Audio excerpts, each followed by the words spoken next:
هذا الصباح فعلا المغرب تم انتخابه على رأس مجلس حقوق الإنسان في سنة 2024. هذا الانتخاب هو كيحمل مجموعة الرسائل.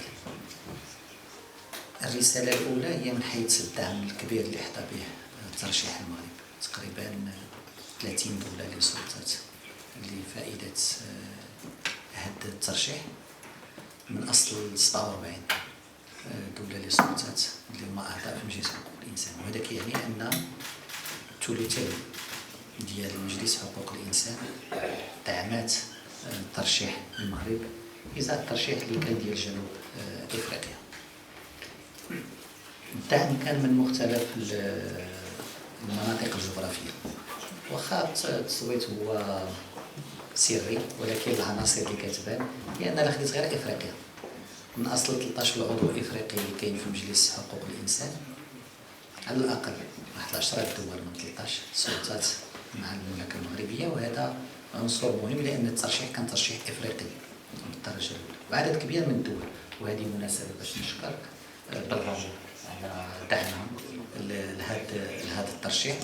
الغالية كعضو في مجلس حقوق الإنسان كانت من الدول الأوائل اللي دعمت هذا الترشيح، ونشكر مرة أخرى السيدة الوزيرة على هذا.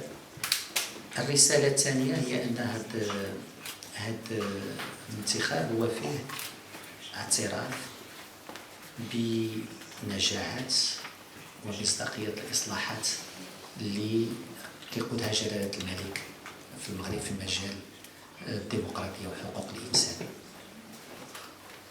من دستور 2011، إصلاح المدونة، مسألة الحقوق الاقتصادية والاجتماعية، الحقوق المرتبطة بكل مكونات الهوية المغربية. وحنا غادي نحتفلوا قريبا برأس السنة الأمازيغية، الطائفة اليهودية وغيرها.